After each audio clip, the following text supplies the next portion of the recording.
CBN e a Tecnologia, com Gilberto Sudré.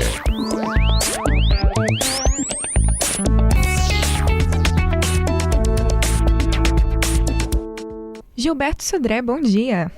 Bom dia, Nadégia. Bom dia aos ouvintes da CBN. Gilberto hoje fala com a gente sobre o que é fato, o que é falso em relação aos mitos que ainda persistem no ambiente virtual, né, Gilberto? Exatamente. A tecnologia muda tão rápido, né, Nadégia? Acaba a gente tendo algumas coisas que no passado eram verdade, agora não é mais. Algumas coisas que no passado não eram verdade e acabam mudando. Então, vamos falar de alguns desses mitos que acontecem aí no nosso dia a dia da tecnologia, né? E aí, o primeiro deles, que é um mito que já vem por muito tempo, é aquela ideia daquela aba de navegação anônima dos navegadores no Chrome, no Edge, né, no Firefox, que deixaria você anônimo na internet. Na verdade, aquela aba não deixa você anônimo na internet. Basicamente, o que ela faz é que quando você fecha aquela aba, ele apaga os arquivos que estão relativos àquela navegação que você fez no seu computador. Mas a navegação na internet continua do mesmo jeito. Então, a aba de navegação anônima, que foi um nome, concordo que muito ruim que foi dado, né? A aba de navegação anônima não te deixa anônimo na internet, né? Para isso, né? Essa é importante. Agora vamos falar sobre a questão do modo avião. Ele impede a vigilância? Então, muitas pessoas acham assim, eu vou botar o meu celular em modo avião, que aí ninguém vai conseguir me localizar aqui nessa situação. Na verdade, não é assim. Por quê? Hoje, grande parte principalmente os dispositivos celulares mais novos, mesmo que você coloque o celular em modo avião, ele continua funcionando, por exemplo, com Bluetooth. E esse Bluetooth mesmo em baixa intensidade, ele consegue conectar com outros dispositivos próximos a você e assim, denunciar o seu local, né? Ou seja, rastrear, a possibilidade de rastrear o seu celular. Além disso, o modo avião não impede que você se conecte via Wi-Fi. Então, ou seja, mesmo que você está em modo avião, não impede a vigilância do seu celular, nesse caso, né? Boa. Agora, sobre o Wi-Fi público, é sempre uma mão na roda quando a gente encontra, mas a gente até recebe aquele aviso quando vai conectar, para ficar esperto, não conectar com um computador corporativo. É seguro, Gilberto? Então, o Wi-Fi, o Wi-Fi público, a gente nunca sabe exatamente qual é a rede que a gente está conectando, né? Então, isso causa um problema, ou pode causar um problema, que pode ser que você está se conectando, achando que está conectando na rede lá da cafeteria, do restaurante, do hotel que você está, ou do próprio aeroporto, mas na verdade você está se conectando na rede sem fio do atacante. E aí, tudo que você navega, na verdade o atacante vai ficar sabendo. Então, a rede Wi-Fi pública, você pode utilizar? Pode, mas a recomendação é que você use, né, a questão do VPN, ou seja, você use uma VPN para navegar dentro do Wi-Fi público, e isso melhora bastante a sua segurança nesse caso, né, nessa situação. Boa. Uma outra noção é de que os aparelhos da Apple, o Mac, o Linux, ou seja, quem não usa ali o Windows, se estão isentos de vírus. Eu espero que você diga que sim, tá? Porque eu tenho Mac. Então, esse é um mito bastante interessante, né? Que ele fala que os aparelhos da Apple, né, os Macs e o ambiente da iPhone em geral, né, não tem vírus, não teriam risco de você contrair vírus usando esses dispositivos. Isso é um mito que já acontece há muito tempo, né, que não é mais verdade. Por quê? Porque como os aparelhos ficaram muito populares, né, ficou interessante para os golpistas, né, criarem vírus para essas plataformas. Então, hoje é muito comum, né, você ter hoje vírus desenvolvidos especificamente para o iPhone, né, ou para o Mac mesmo. Agora, a gente precisa do antivírus, né? E uma outra noção é de que o pago é melhor do que o gratuito, é mesmo? Isso. Então, quando você vai instalar um antivírus pago ou gratuito, na verdade, a diferença entre os dois, no sentido de proteger o seu dispositivo contra vírus, é a mesma eficiência. Ou seja, o antivírus pago e gratuito, eles têm a mesma eficiência para proteção contra a parte de vírus, especificamente. Agora, então, por que vão pagar o antivírus, né, por uma versão do antivírus, nesse caso?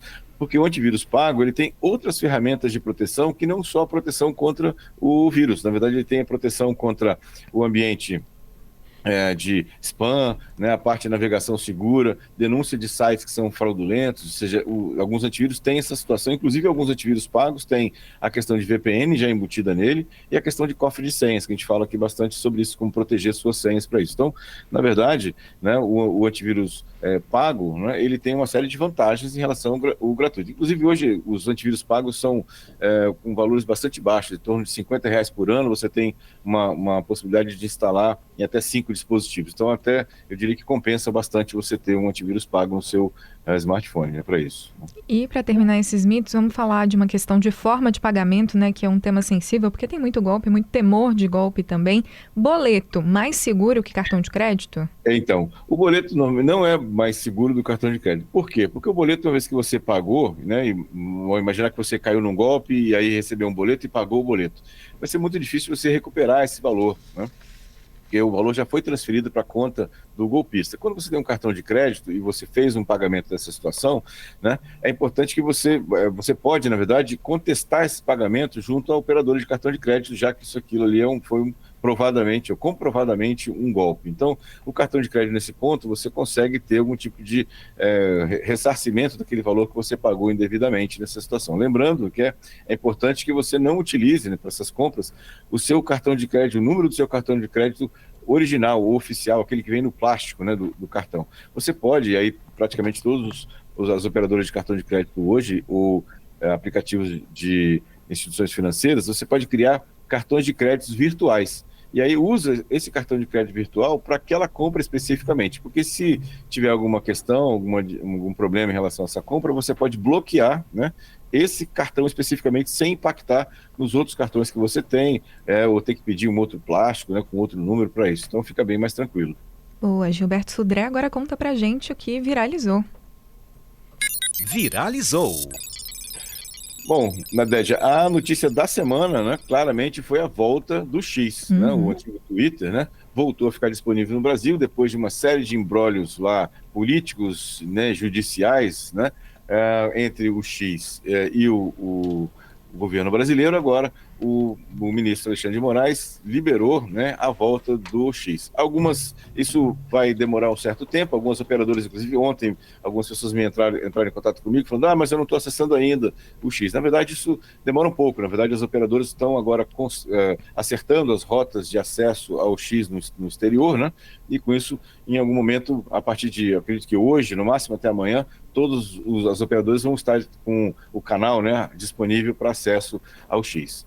A outra notícia interessante, bastante importante, é que o NIST, um órgão de normatização americano de senhas, divulgou essa semana uma novas definições sobre senhas. Então, olha só que interessante. Na verdade, antigamente a gente falava que a senha tinha que ter no mínimo, né, 8 caracteres, né, de tamanho, né? E a NIST fala que agora, para 2024, a sugestão é que as senhas tenham de 12 a 16 caracteres. Então, não mais 8, mas de 12 a 16 caracteres. Outra questão que a gente falava também era que da complexidade da senha, né? Falava que no passado a senha deveria ser uma mistura, né, de caracteres maiúsculos e minúsculos, números e caracteres especiais, e agora ele fala que isso não é mais tão importante. O importante é você ter senhas grandes, de no mínimo 12 caracteres, né, para isso, né? Outra questão que é bastante curiosa, que no passado a gente falava que você tem que trocar a senha de 60 em 2 meses, ou 2 ou 3 meses, né, a cada 2 ou 3 meses. E agora, né, o NIST fala o seguinte, se você usa senhas diferentes, uma para cada serviço que você tem na internet, agora, né, você só precisa trocar a senha se você desconfiar que ela vazar. Então, ou seja, você tem senhas diferentes entre todos os seus serviços que você usa, né, na internet, e aí você só precisa trocar essa senha basicamente quando você acredita que ela foi comprometida, ou seja, que ela foi vazada. Então essa é uma situação. E por último, eles recomendam que você tenha um gerenciador de senhas, um cofre de senhas. A gente falou aqui de algumas vezes já sobre isso aqui no CBN Tecnologia, e você ter um cofre de senhas para armazenar essas dezenas de senhas que você usa na internet, né? E por último, Nadédia, vamos falar do Kaspersky, aquele antivírus, né, famoso antivírus, né, que tem também um imbróglio jurídico com o governo americano, né, ou seja, o governo americano proibiu o uso do Kaspersky pelas entidades do governo americano, e agora o Kaspersky foi banido da Play Store. Ou seja, se você procurar, né, ontem inclusive fiz o teste, se você procurar o Kaspersky hoje na Play Store, né, naquela loja de aplicativos do Google, você não vai encontrar o Kaspersky, porque ele foi banido de lá da loja do Google, né? Então, bastante complicada a situação aí agora. Boa. Gilberto, antes de te liberar, deixa eu colocar nosso Adalberto Cordeiro aqui na conversa, que eu sei que você estava ajudando ele com o perrengue, e o perrengue tá voltando, né, Adalberto? É isso. Bom dia, Gilberto, tudo jóia? Bom dia, Alberto. Olha, Naded, em outra situação, há uns 2 meses, o Gilberto já tinha me ajudado aqui no CBN Tecnologia, porque eu tinha passado por uma situação de um dia de chuva, meu celular molhou e apareceu uma mensagem no iPhone, que era a seguinte mensagem, Naded: excesso de líquido detectado. Aí o que eu fui fazer? Fui colocar o meu carregador, para dar obviamente a carga no celular, e ele não carregava. E eu fiquei super apreensivo, porque a bateria estava acabando. Eu falei, pronto, algo deu errado aqui, vou perder o celular. Gilberto tinha dado algumas orientações àquela época sobre o que fazer, incluindo logo desligar o celular. Pois então, gente, ontem eu passei por essa situação novamente. Choveu à noite, lá no município da Serra. Tava eu voltando para casa e meu celular com uma chuva, tava sem guarda-chuva, tá, gente? Vou confidenciar aqui, para variar, segundo Patrícia Valim. Não ouviu a previsão na CBN Vitória? Exatamente, fiz algo de errado. Tava eu sem o guarda-chuva e meu celular molhou. Quando eu cheguei em casa, a mensagem novamente aparece, Gilberto: excesso de líquido detectado. A primeira coisa que eu fiz, inevitavelmente, você tenta colocar ali o celular para carregar, mas não dava certo. O que eu fiz? Coloquei na Dédia o celular próximo ao ventilador, para ver se de alguma maneira ali, uma ventilação, podia tirar o excesso de líquido.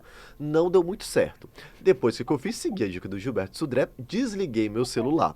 Desliguei o celular, depois de uns 10, 20 minutos, eu liguei ele novamente e ele, felizmente, graças a Deus, voltou a carregar. Aí eu falei, Gilberto, vamos compartilhar para os ouvintes, quando acontece esse tipo de situação aí, de dar excesso de líquido no celular, isso é só pro iPhone, pode ser no Android também, o que a gente tem que fazer? É realmente desligar o aparelho? Exatamente. Na verdade, quando tem esse tipo, os aparelhos novos, eles têm sensores, né, de temperatura e de umidade. Então, quando tem a temperatura muito alta ou a umidade, né, seja muito alta também, ele avisa você e aí a dica, né, a sugestão é você desligar imediatamente o aparelho. Ou seja, tanto na parte de temperatura quanto na parte de umidade, é desligar o aparelho imediatamente, não colocar no carregador, não ligar em um carregador e, na verdade, aguardar, né? Ou seja, deixar ele no local, não expor o sol, né? Você também não vai resolver essa questão. Botar perto do ventilador pode ser, né? Não usar secador de cabelo, muitas pessoas usam secador de cabelo para poder tentar acelerar esse processo. Na verdade, a ideia é deixar o celular descansando até que a umidade naturalmente saia do aparelho, né? E aí você consiga ligar. Então pode demorar, talvez até 8 horas de diferença para você ter toda aquela umidade, né, interna do aparelho, tirando, né, ou extraindo, né? Uma coisa que era um mito também, já que você está falando de mito aqui também. Arroz. Exatamente. Botar num pote de arroz. Isso é um mito, também não é o caminho adequado para isso. Eu já fiz, mas aí provavelmente funcionou porque o celular estava desligado. Exatamente. Muito bem, Gilberto Sodré fazendo cair o nosso mundo aqui. Gilberto ajudando. E da próxima vez, Exato. Gilberto, não é muito da tecnologia, mas é sempre importante a gente sair de casa o quê? Preparado, com guarda-chuva, para evitar esse tipo de situação. Inclusive, na verdade, eu não sei se o Gilberto já ouviu falar, mas um amigo uma vez comentou, Gilberto, que tem uma função no iPhone, não sei se você conhece aí, que parece que expele líquido. Você tem essa informação aí? Se procede ou não? Se dá para fazer uma pesquisa se você não tiver essa informação? Eu não conheço, nunca tinha ouvido falar nessa questão aí dessa função do iPhone para isso. Mas eu vou pesquisar. Eu sei que o iPhone tem sensores ali internos que quando molha, ele perde a garantia, né? Que eu já fui tentar trocar celular e aí fica lá marcadinho quando entra líquido, para eles não trocarem se o seu celular estiver molhado. Aí você sabe que está fora da garantia. Exatamente. Perfeito. Gilberto Sudré, obrigada pela participação. Bom dia, bom fim de semana para você.